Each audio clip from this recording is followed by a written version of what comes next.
નમસ્કાર ગુજરાત. આજે આપણે જોશું 5 ઓક્ટોબર 2024નું મોસ્ટ ઇમ્પોર્ટન્ટ કરંટ અફેર. જે પહેલાં ખાસ કરીને ચેનલ ઉપર નવા હોય તો ચેનલને સબસ્ક્રાઈબ કરી લેવી, વિડીયો પસંદ આવે તો લાઈક કરવો અને તમારા મિત્રોને શેર પણ કરવો. તો ચલીએ શરૂઆત કરીએ આજના ક્લાસની. તો તાજેતરમાં જ કેટલી ભાષાને શાસ્ત્રીય ભાષાનો દરજ્જો આપવામાં આવ્યો છે? ટૂંકમાં પ્રશ્ન આવી રીતના હોવો જોઈએ, કેટલી ભારતીય ભાષાને શાસ્ત્રીય ભાષાનો દરજ્જો આપવામાં આવ્યો છે? તો ટોટલ 5 ભાષાને શાસ્ત્રીય ભાષાનો દરજ્જો આપવામાં આવ્યો છે. કઈ કઈ? તો મરાઠી, બંગાળી, પાલી, પ્રાકૃતિ ને આસામી. આ વગેરે ભાષાને શાસ્ત્રીય ભાષાનો દરજ્જો આપવામાં આવ્યો છે. તો કેન્દ્રીય કેબિનેટની 3 ઓક્ટોબર 2024ના રોજ મરાઠી, બંગાળી, આસામી, પાલી અને પ્રાકૃત જે શાસ્ત્રીય ભાષાનો દરજ્જો આપ્યો છે એને મંજૂરી પણ આપી દીધી છે. કેન્દ્રીય તો કે કેન્દ્રીય કેબિનેટે. અને લાંબા સમયથી પડતર માંગણીઓ પગલે આ નિર્ણય ભારતના સમૃદ્ધ ભાષાકીય વારસાને પ્રકાશિત કરવા અને તેનું જતન કરવાના ઉદ્દેશ્ય સાથે આ 5 ભાષાને શાસ્ત્રીય ભાષાનો દરજ્જો આપવામાં આવ્યો છે. તો ખાસ કરીને યાદ રાખવું. ત્યારબાદ આ નિર્ણય મુખ્યત્વે કઈ ભાષા કયા વિસ્તારમાં બોલાય છે એ ખાસ આપણા માટે આઈએમપી. તો મહારાષ્ટ્રમાં મરાઠી બોલાય છે, બિહાર અને આસામમાં તો કે આસામી બોલાય છે, બિહારમાં હિન્દી પણ બોલાય છે. હિન્દી તો જનરલી આખા ભારતમાં બોલાય જ છે, પણ પશ્ચિમ બંગાળમાં તો કે બંગાળી બોલાય છે. અને ઉત્તર પ્રદેશ, મધ્યપ્રદેશ જેવા વિસ્તારમાં તો કે પાલી અને પ્રાકૃત ભાષાઓ ધરાવતા રાજ્યની અસર છે. તો ખાસ કરીને આ 5 ભાષાઓ યાદ રાખવી અને કયા વિસ્તારમાં વધારે પ્રકાશ છે આનો એ પણ યાદ રાખવું. ત્યારબાદ 2004માં શાસ્ત્રીય ભાષાઓની વિભાગનાની સ્થાપના કરવામાં આવી હતી. તો શાસ્ત્રીય ભાષાનો દરજ્જો આપવો એની સ્થાપના કરવામાં આવી હતી 2004માં. અને પ્રથમ ભાષા તરીકે તમિલ ભાષા હતી. તો જોઈ લઈએ અત્યાર સુધીની તમામ ભાષાઓ કેટલી છે. તો પહેલી વેલી તમિલ હતી 2004માં. ત્યારબાદ સંસ્કૃત, તેલુગુ, કન્નડ, મલયાલમ અને ઓડિસી હતી, એટલે કે ઓડિયા હતી 2014માં. તો 2004થી 2014 અને હાલ આ 5 ભાષાને જે 2024માં આને પણ ટેબલમાં એડ કરી દેવી. તો ખાસ કરીને યાદ રાખવી, ઇમ્પોર્ટન્ટ આઈએમપી પ્રશ્ન હતો. ત્યારબાદ તાજેતરમાં જ 10મી વર્લ્ડ ગ્રીન ઇકોનોમી સમિટ 2024 ક્યાં યોજાઈ રહી છે? તો આ તો કે દુબઈ ખાતે યોજાઈ રહી છે. તો 10મી વર્લ્ડ ગ્રીન ઇકોનોમી સમિટ 2024ની વાત કરીએ તો યુનાઇટેડ આરબ અમીરાતના પ્રમુખ જે મહામહિમ શેખ મોહમ્મદ બિન ઝાયદ અલ નાહયાનના નેતૃત્વ હેઠળ દુબઈમાં આનું આયોજન થઈ રહ્યું છે. અને આ તો કે જેમાં તો કે વૈશ્વિક નેતાઓ અને નિષ્ણાતો એક સાથે લાવી અને પર્યાવરણના પડકારો સામે કરવાનો પડ્યો કર્યો હતો. તો ખાસ કરીને યાદ રાખવું. અને આને થીમ પણ આપવામાં આવી છે, apply wiring global exchange, unlocking એપ્લિકેશનિઝ અને એડવાન્સિંગ પ્રોગ્રેસ. તો ખાસ કરીને થીમ પણ યાદ રાખવી. અને આયોજન તો કે દુબઈમાં થયું છે. તો ત્યારબાદ તો કે કયા વ્યક્તિને ઇઝરાયલના પ્રવેશ પર પ્રતિબંધ મૂકવાનો નિર્ણય કર્યો છે? તો કયા વ્યક્તિને ઇઝરાયલની સભાએ એના પ્રવેશને એટલે કે ઇઝરાયલમાં કરવા નહીં દેવાનો એને પ્રતિબંધ મૂક્યો છે? તો એન્ટોનિયો ગુટેરસને આને પ્રતિબંધ મૂક્યો છે કે તારે ઇઝરાયલમાં આવવાનું નહીં. તો ઇઝરાયલના વિદેશ પ્રધાન કાંતેન્દ્રે જાહેર કર્યું છે કે તેઓએ યુએસ અને સેક્રેટરી જનરલ જે એન્ટોનિયો ગુટેરસ ઇઝરાયલમાં અનિશ્ચિત વ્યક્તિત્વ જાહેર કર્યા છે અને ઇઝરાયલે તેને પ્રવેશ પર પ્રતિબંધ મૂકવાનો નિર્ણય કર્યો છે. જ્યારે ઇઝરાયલ અને યુએસના વડાપ્રધાન જે એન્ટોનિયો ગુટેરસ ઇઝરાયલ પર જે ઈરાન દ્વારા જે મિસાઇલનો હુમલો કરવામાં આવ્યો હતો એની નિંદા કરી છે અને નિષ્ફળ થવા બદલ પ્રવેશ પર પ્રતિબંધ મૂકવાનું હોવાનું જણાવવામાં આવ્યું છે. તો પોઈન્ટ કયો છે? તો કે ઈરાન અને ઇઝરાયલનો જે અનબન સંબંધ છે એના લીધે કે એન્ટોનિયો ગુટેરસને ના પાડી દીધી કે તારે ઇઝરાયલમાં આવવાનું નહીં. ટૂંકમાં આમાં યાદ રાખવાનું. ત્યારબાદ એન્ટોનિયો ગુટેરસની વાત કરીએ તો તે 1 જાન્યુઆરી 2017ના રોજ યુએન એટલે કે સંયુક્ત રાષ્ટ્રના 9મા સેક્રેટરી જનરલ બન્યા હતા. તો આપણા માટે આઈએમપી છે. અને આ એન્ટોનિયો ગુટેરસ ક્યાંના છે? તો કે પોર્ટુગલના છે અને પોર્ટુગલની જ ઓલી ધરાવે છે. તો ખાસ યાદ રાખવું. ત્યારબાદ તાજેતરમાં જ કઈ સરકારે લક્ષ્મણ શ્રેષ્ઠાને સ્વર્ગ Vasudev Gaitonde life time achievement award આપવામાં આવ્યો છે? આ ગાયતોંડે યાદ આવે, કંઈક યાદ આવતું હોય, મહારાષ્ટ્ર સરકારે આપ્યો છે. તો મહારાષ્ટ્ર સરકારે લક્ષ્મણ શ્રેષ્ઠાને સ્વર્ગસ્થ વાસુદેવ ગાયકોંડે એટલે ગાયતોંડે લાઈફ ટાઈમ અચીવમેન્ટ એવોર્ડથી સન્માનિત કરશે એવી જાહેરાત કરવામાં આવી છે. હવે સ્વર્ગ વાસુદેવ ગાયતોંડે જે લાઈફ ટાઈમ અચીવમેન્ટ એવોર્ડની વાત કરીએ તો તે વિઝ્યુઅલ આર્ટ્સ એટલે કે કલા ક્ષેત્રે આપવામાં આવે છે અને કોના દ્વારા તો કે મહારાષ્ટ્રની જે સરકાર છે એના દ્વારા આપવામાં આવે છે. તો ખાસ કરીને આ 2 પોઈન્ટ નોંધી લેવા. ત્યારબાદ 2024ના એવોર્ડો તમામ જોઈ લઈએ. હમણાં નવા ઘણા એડ થયા. તો મિલિટરી જેમ્સ એકોવેક of the year award 2023 Radhika સેનને મળ્યો હતો. જ્યારે શો પ્રાઇઝ જે અગાઉનો નોબલ તરીકે ઓળખવામાં આવે છે શ્રીનિવાસ આર કુલકર્ણીને મળ્યો હતો અને સાહિત્ય અકાદમી ફેલોશિપ એવોર્ડ કિંકિન બોન્ટને મળ્યો હતો. ત્યારબાદ ટ્યુરિંગ પ્રાઇઝ 2023 જે કોમ્પ્યુટરનો નોબલ ગણવામાં આવે છે અવી વિગડન્સને મળ્યો હતો અને ઇન્ટરનેશનલ બ્રુકર પ્રાઇઝ 2024 જેનરી એપેનવબેગને મળ્યો હતો તેના કાયરોસ માટે અને એનું અનુવાદન તો કે માઇકલ હોફમેને કર્યું હતું. જ્યારે વ્હાઇટલી ગોલ્ડ એવોર્ડ જે ગ્રીનનો ઓસ્કાર તરીકે ઓળખવામાં આવે છે 2024નો પૂર્ણિમા દેવી બર્બનને મળ્યો હતો જે આસામના છે. જ્યારે 2024નો લસ્સુ મહારાજ એવોર્ડ જે પંડિત રાજેન્દ્ર ગંગાનાઈને મળ્યો હતો અને ગોલ્ડ મેડ એન્વાયરમેન્ટ પ્રાઇઝ 2024 અલોક સુકાલને મળ્યો હતો જે પણ એક ભારતીય છે.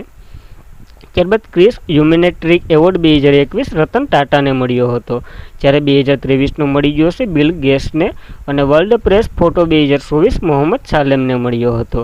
જ્યારે આર્યભટ્ટ પુરસ્કાર પાવલિયા સુબ્બારાવને મળ્યો હતો. લતા દીનાનાથ મંગેશકર એવોર્ડ 2024 અમિતાભ બચ્ચનને મળ્યો હતો. એબલ પુરસ્કાર જે ગણિતનો નોબલ ગણવામાં આવે છે મિશેલ ટાલાગ્રાસને મળ્યો હતો. જ્યારે યુરેશિયમ એવોર્ડ અમિતાભ ઘોષને મળ્યો હતો અને 2024નો જે પિક્ઝલ પ્રાઇઝ રિંકિયા યામામોટાને મળ્યો હતો. જ્યારે મિસ વર્લ્ડ 2024 તરીકે ક્રિસ્ટિના પિંકાઓ બન્યા હતા જે ચેક રિપબ્લિકના છે અને મિસ યુનિવર્સ 2023 સેનિલ પેલિસિયો બન્યા હતા જે નિકારાઉના છે. જ્યારે 2023નો GD Birla award doctor Aditi સેનને મળ્યો હતો. જ્યારે જ્ઞાનપીઠ પુરસ્કાર 58મો જગતગુરુ રંભાચાર્ય અને ગુલજારીલાલને મળ્યો હતો અને કેપી નામીબીયા એવોર્ડ એસ સોમનાથનને મળ્યો હતો. ત્યારબાદ CK Naidu lifetime achievement award Ravi Shastri અને ફારૂક એન્જિનિયરને મળ્યો હતો અને આસામ વૈભવ સન્માન રંજન ગોગાઈને મળ્યો હતો.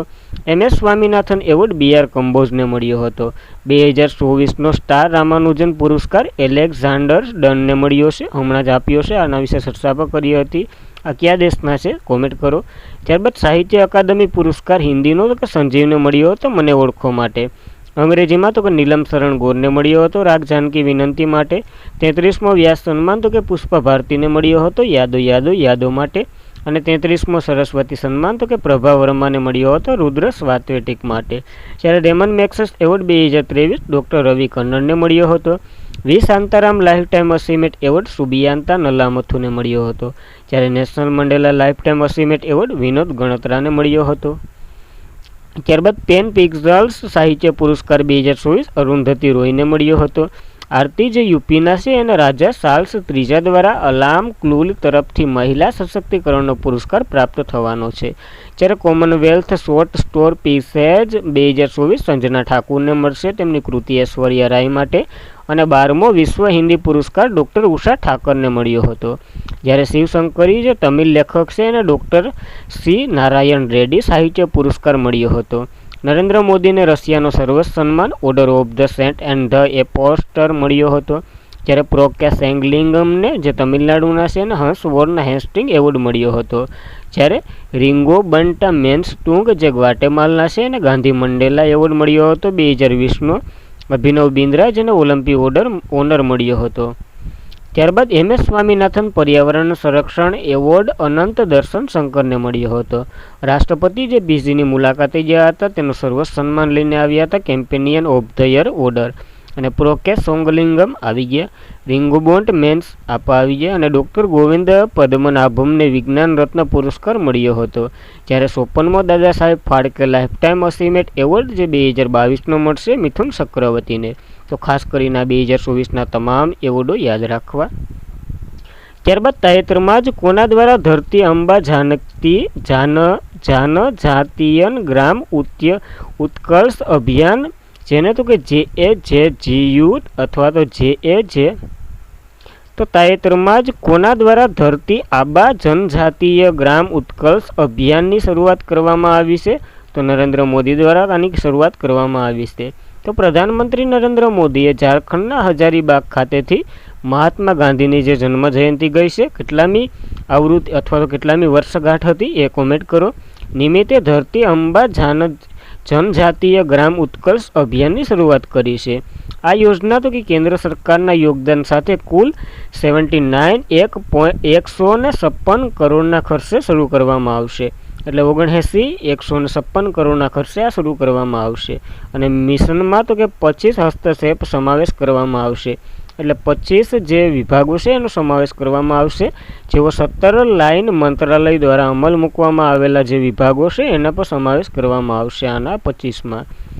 તો ખાસ કરીને તેની અલગથી લાક્ષણિકતા જોઈ લઈએ તો તેનાથી લક્ષિત વિસ્તારમાં 5 કરોડથી વધુ આદિવાસી લોકોને લાભ મળશે, ભાઈઓ બહેનોને.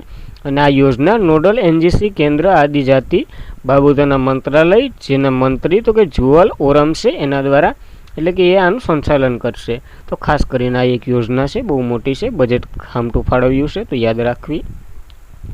ત્યારબાદ જે રાજ્ય સરકારની થોડીક કરંટ અફેરમાં યોજનાઓ છે એ જોઈ લે તો શ્રમિક બસેરા યોજના જે ગુજરાત સરકાર દ્વારા શરૂ કરવામાં આવી હતી. હર ઘર હર ગૃહિણી યોજના હરિયાણા સરકાર દ્વારા. દીનદયાળ સ્પર્શ યોજના પોસ્ટ વિભાગ દ્વારા.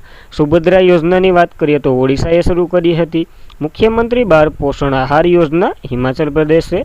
મુખ્યમંત્રી સુખ આશ્રય યોજના હિમાચલ પ્રદેશે. અને મુખ્યમંત્રી સુખ શિક્ષા યોજના પણ હિમાચલ પ્રદેશે.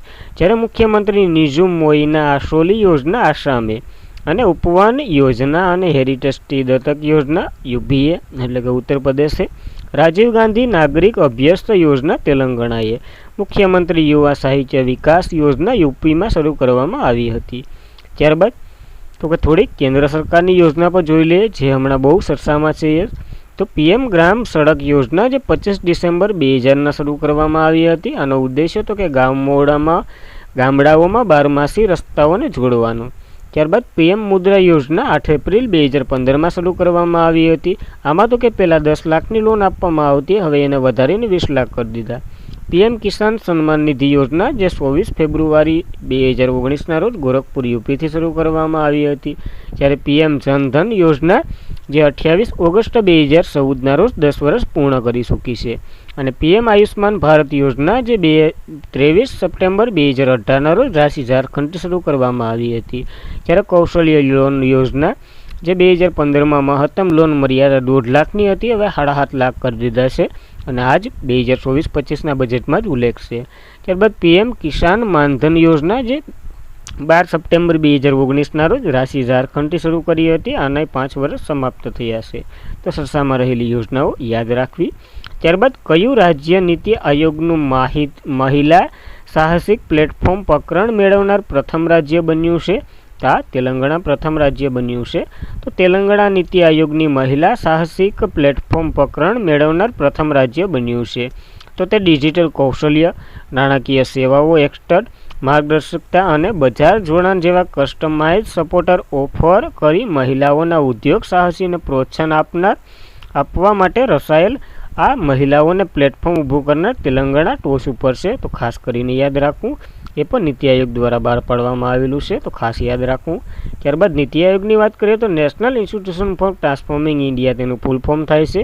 આપણને ખબર છે આયોજન પક્ષની જગ્યાએ આવ્યું હતું, ક્યારે આવ્યું હતું, ક્યારે આયોજન પક્ષની રચના થઈ હતી, બે યાદ હોય તો તારીખ સહિત કોમેન્ટ કરો. અધ્યક્ષની વાત કરીએ તો પીએમ હોય છે, હાલ તો કે નરેન્દ્ર મોદી છે, હોદ્દાની રૂએ હોય છે.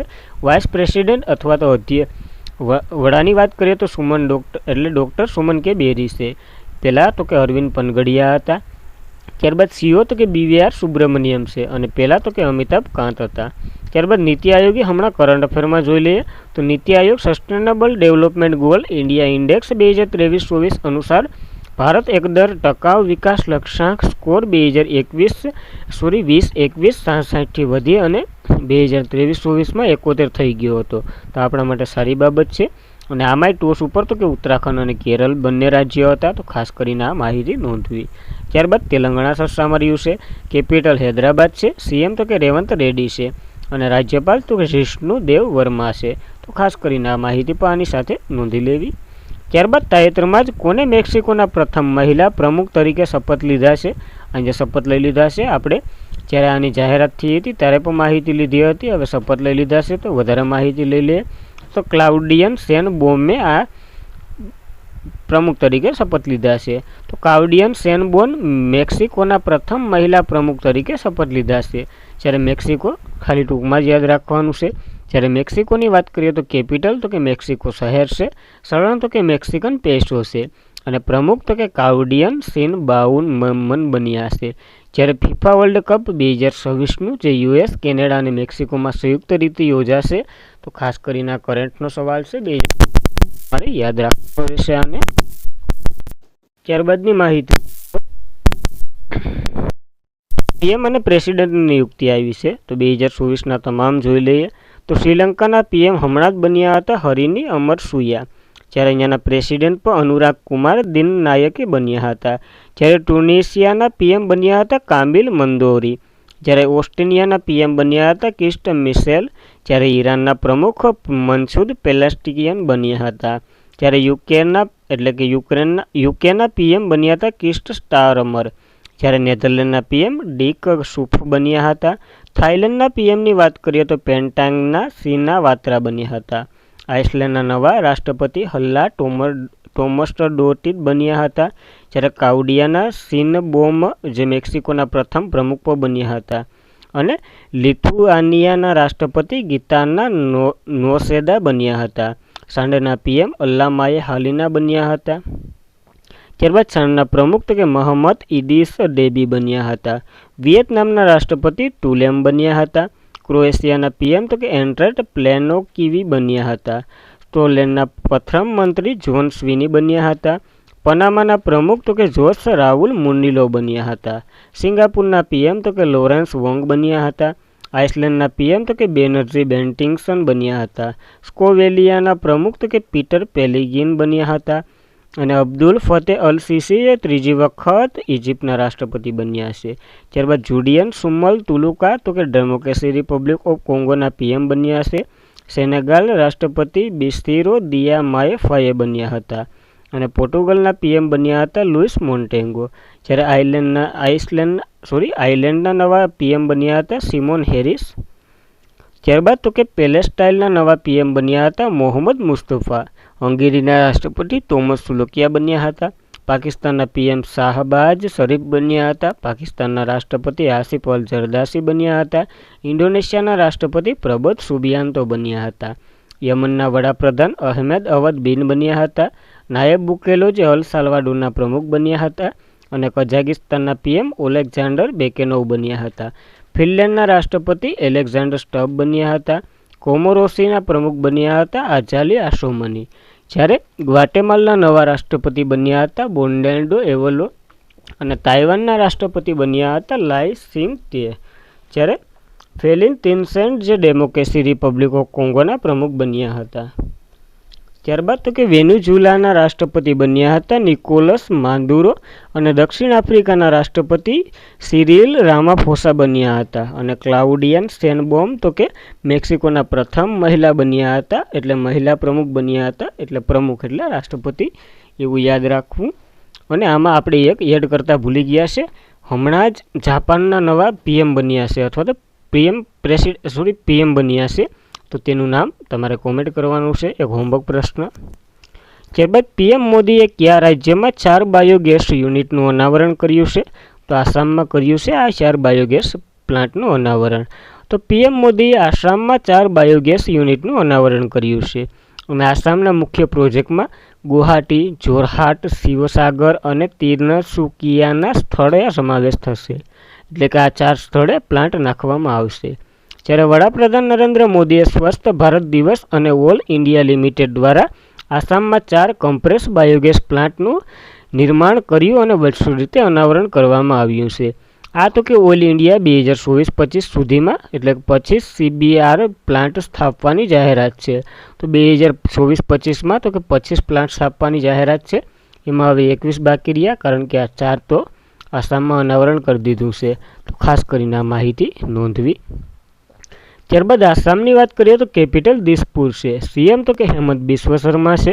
અને ગવર્નર તો કે લક્ષ્મણ પ્રસાદ આચાર્ય છે. તો ખાસ કરીને બેઝિક માહિતી પણ યાદ રાખવી આસામ વિશે. ત્યારબાદ તો કે તાજેતરમાં જ ભારત કયા દેશની આગેવાની હેઠળ ખનિજ સુરક્ષા નેટવર્કમાં જોડાયું છે? તો અમેરિકા એટલે કે યુએસ એની આગેવાની હેઠળ જોડાયું છે. તો ભારત યુએસની આગેવાની હેઠળ ખનિજ સુરક્ષા નેટવર્કમાં જોડાયું છે.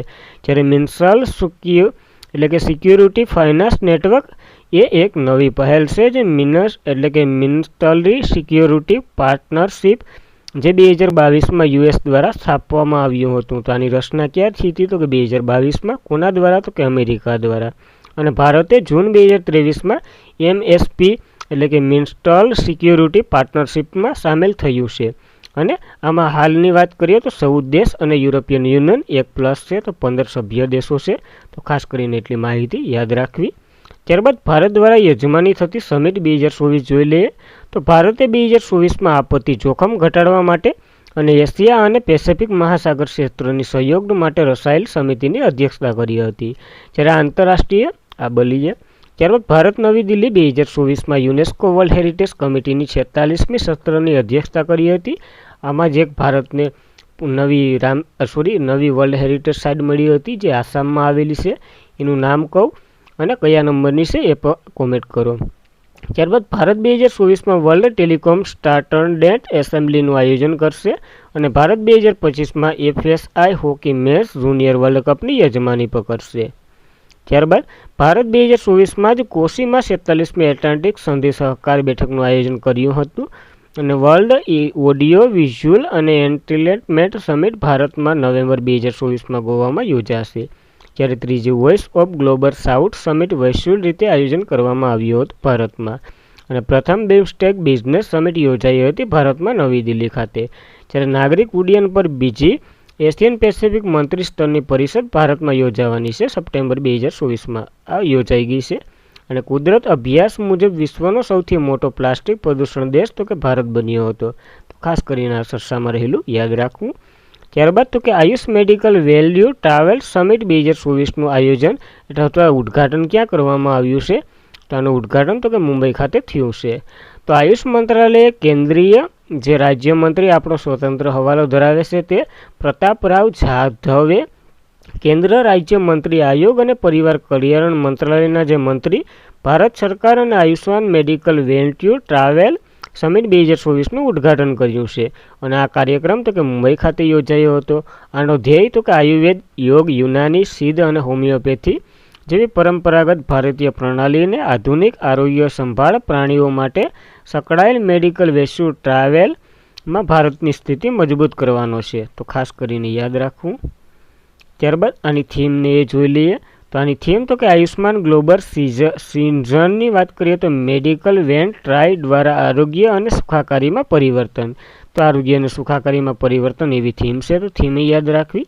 ત્યારબાદ આયુષ્યની વાત કરીએ તો એનું ફૂલ ફોર્મ થાય છે આયુર્વેદ, યોગ એન્ડ નેચરોપેથી, યુનાની, સિદ્ધ એન્ડ હોમિયોપેથી. તો આનું ફૂલ ફોર્મ પણ યાદ રાખવું. અને આની રચના તો કે 2003માં કરવામાં આવી હતી આયુષની. આ એક પોર્ટલ જેવું છે. તો ખાસ કરીને યાદ રાખવું. ત્યારબાદ તો કે કાલના પ્રશ્નનું રિવિઝન કરી લઈએ. તે પહેલાં ચેનલ ઉપર નવા હોય તો સબસ્ક્રાઈબ કરી લેવો. વિડીયો પસંદ આવે તો લાઇક કરવી અને તમારા મિત્રોને શેર પણ કરવું. તો ચલીએ શરૂઆત કરીએ કાલના ક્વેશ્ચનનું. તો તાજેતરમાં આંતરરાષ્ટ્રીય અહિંસા દિવસ 2024 ક્યારે ઉજવવામાં આવ્યો હતો? તો 2 ઓક્ટોબરે ઉજવવામાં આવે છે. અને કયા મંત્રાલયે PM electric high revolution in innovative vehicle એન્હાન્સમેન્ટને સ્કીમ લોન્ચ કરી હતી? તો કે ઉદ્યોગ મંત્રાલયે આ સ્કીમ લોન્ચ કરી હતી. ત્યારબાદ તાજેતરમાં જ હુરોન ઇન્ડિયા અંડર 35 2024માં સૌથી યુવા મહિલા સાહસિકો કોણ છે? તો પાટિયા પારેખ અને ઈશા અંબાણી A અને B બંને આવશે. ત્યારબાદ ચર્ચામાં રહેલા સ્વસ્થ ભારત અભિયાન શરૂઆત ક્યાંથી કરવામાં આવી હતી અથવા તો ક્યારે કરવામાં આવી હતી? તો 2 ઓક્ટોબર 2014ના રોજ આની શરૂઆત કરવામાં આવી હતી. અને તાજેતરમાં જ મા દુર્ગા અભિયાન ક્યાં શરૂ કરવામાં આવ્યું છે? તો મહારાષ્ટ્ર ખાતે આને શરૂઆત કરવામાં આવી છે. આપણા જે સચિવ છે અથવા તો વિદેશ સચિવ છે કોણ છે? S જયશંકર એના દ્વારા. ત્યારબાદ તાજેતરમાં જ બાયન્ડ લારા પોતાનો ઓટોબાયોગ્રાફી લારા લોન્ચ કર્યું છે. તો તે કયા ક્ષેત્રે તેમનું યોગદાન હતું? તો ક્રિકેટના ખેલાડી છે, ઓલરાઉન્ડર. અને તાજેતરમાં જ કોને કહેવાથી બ્રિટને પોતાનું છેલ્લું કોલસા પાવર પ્લાન્ટ બંધ કર્યો છે? તો G7ના કહેવાથી કર્યો છે. અને નાટો 2025માં ઉત્તર યુરોપમાં કયો પોતાનું કમાન્ડ સ્થાપવાની જાહેરાત કરી છે? તો ફિનલેન્ડમાં સ્થાપશે પોતાનું કમાન્ડ. ત્યારબાદ કયો દેશ 2025માં ઐતિહાસિક પ્રથમ ખોખો વર્લ્ડ કપની યજમાની કરશે? તો ભારત કરવાનો છે આ યજમાની. આજના માટે એટલું. વિડીયો પસંદ આવ્યો હોય તો લાઇક કરો, તમારા મિત્રોને શેર કરો અને ચેનલને સબસ્ક્રાઈબ કરો. ન કરી હોય તો સબસ્ક્રાઈબ કરો અને સજેસ્ટ કરો, જેથી વધારે લોકો આ માહિતીનો લાભ લઈ શકે.